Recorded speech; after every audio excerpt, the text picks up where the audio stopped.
What's good, people? We're still alive on this Martin Luther King Day. Um, just wanted to share some news. There's a lot of guys that came up not having a father or a father figure in their life, and today, at whatever age they find themselves, 25, 30, 40, wherever the fuck may be, they're at odds with that person that fathered them. Was good, Miguel. You feel me? They find themselves at odd with that person that fathered them, and I was in that same boat.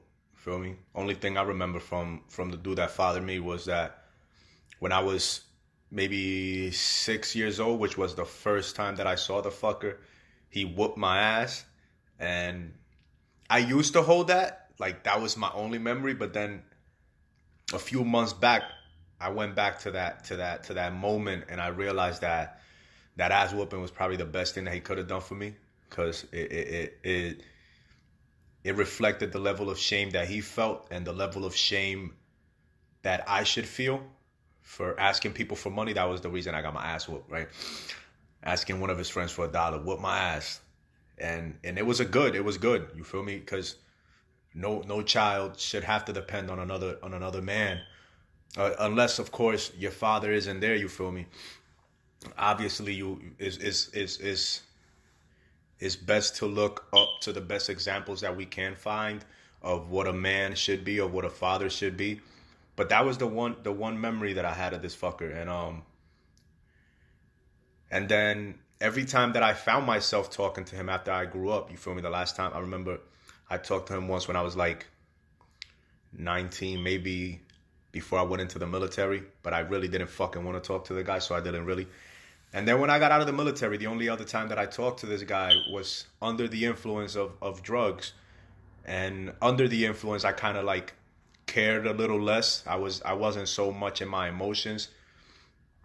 And just recently, like these last few years, I've talked to him a few times just so I can get some information on my other siblings, because I got like fucking 5 or 6 siblings laying around that I never met until recently, back in 2012. And from then on, I made sure to be responsible enough to maintain some sort of communication with them. Um, but just speaking to him, and this took some time. You feel me? I had to kind of learn and understand that, yo, we're gonna fuck up in life. Imagine if I would have had some kids when I was his age and when I was dealing with all the different bad habits that I had. You feel me? Alcoholism, drug use, not marijuana. I don't consider that baby a drug, but like Molly. You feel me? Ecstasy. Thank God I never went into the realm of crack, cocaine, or heroin. But in this life, we'll find so many fucking things to just kind of escape, kind of try to ignore what is really going on inside. And those escapes only serve to destroy us and any chance that we have of having a meaningful relationship with anybody in our lives. And just talking to this guy today just made me realize that, like, yo, he's still a fucking kid just as much as I'm a fucking kid in certain aspects of my life, right? We're all children playing at adults. And no matter how many women we have sex with, no matter how many drugs we use, how many cigarettes we smoke, and how much alcohol we consume, that in no way, shape, or form defines any of us as a fucking man or even as a father. It doesn't matter if you have a fucking kid. That doesn't make you a father. You may have fathered that person, that individual, but that doesn't make you a father. You feel me? A father is present. A father is there. A father is an example, not just to their children, but to everybody around them, of what exactly a father should be. So in a sense, I've had to become my own father in these last 2 to 3 years, just being so much aware of my emotions, of my intellectual development, my physical development, my mental well-being, and just doing those things and just being there for somebody else, not just myself, has allowed me to in indirectly become useful to myself. And I'm glad, because without me taking these steps throughout these past 3, 4, 5 years, however long it has been since I began this like conscious journey, it has allowed me to kind of like come down from my fucking high horse and suck up my own bullshit and be able to look myself in the face and like, yo, how much of a good example are you being to others out there if you still holding some childish abandonment issue against this man that wasn't even a man when he had you. He was a child in himself, and he's gone through shit and he's dealing through shit, and now he's paying the prices of his own shortcomings.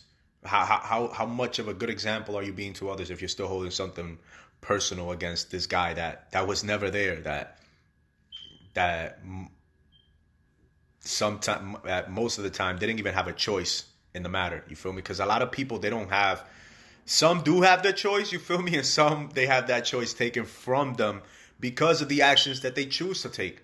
You get me? Like, yo, I got a little brother that he's not there for his daughters, but is it his fault?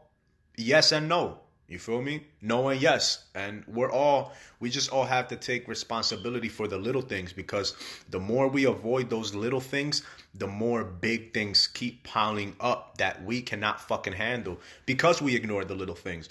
But it's when we begin to tackle those little things that when the big things come, we don't take them as fucking hard, as personal, as detrimental as we think that they are, because we've haven't shied away from them. And I think that the fact that I've been, you feel me, going back and forth where I fucked up and trying to remedy those mistakes has allowed me the maturity to in a sense be able to speak to this man without feeling at odds with him, without trying to place blame. You get me? And because of that ass whooping, yo, I'm able to look back, and if it wasn't for that ass whooping, that shame that I brought upon him and upon myself by doing what I did, I would have never went into the military at 18 and 19 when I felt the shame that I was bringing upon myself and upon my mother through my own childish and adolescent actions that I was taking. You feel me? Just being a fucking teenager, you feel me? But not being the best example of a teenager, because the only example that I had was the cultural construct that society offers us. But yeah, man, if it wasn't for that ass whooping at 6 years old, at 18, I wouldn't have made the decision that I made. And at 29, I wouldn't have decided to, like, yo, fuck working for a paycheck. Fuck depending on somebody every fucking week. No, I'm done. I'm done working for a paycheck. From now on, I'm a grind. And if I don't have any money in my pocket, that is my fault, because I haven't applied myself. That took my ability to blame somebody else for my financial situation. And if it wasn't for that ass whooping at 16, I would have never looked at some of the situations and circumstances that I've been through financially the way that I have. And it's crazy how that moment has replayed itself in a way that it has in my life. Once 12 years later, and then again 10 years later now. And I'm like, yo, thank God. But then I'm, like I said, back to the topic, yo, if you got an old man out there and that motherfucker, you feel me, like he's been trying to reach out to you and you've been feeling some type of way, my G, that's on you, man. That's like on all of us. Like, this motherfucker's probably been feeling some type of way because he spent, you feel me, 10 years behind bars and was never able to see none of his fucking kids grow up, because his ass got deported because of some stupid shit that he was doing when he was young. You feel me? He had the opportunities, but he decided to waste them out of comfort and wants and desire, and that's his fault. There's no reason why any of us should carry any form of There's no reason why we should carry those emotions around us. You feel me? Because they hurt us more than they hurt them. At the end of the day, they do a lot more damage to us than they do to the people that we're holding them against. Because those unsettled emotions and circumstances eventually they lead into other places in our life. You feel me? Into our own personal relationship with our own children and our own loved ones. And I'm just glad that I've been able to like get off my fucking high chair, suck it the fuck up. You feel me? And just deal with it and accept responsibility for what is my responsibility, and don't try to find fault with anybody else. If anything, try to bring clarity to that situation and to that person. And yeah, that was the two senses that I wanted to bring in. My video for the day. Maintain to my commitment, baby. So I have a blessed day, man. I'm about to sit here and enjoy this beautiful plate of wonder that I'm about to put down. And yeah, man. Love y'all. One.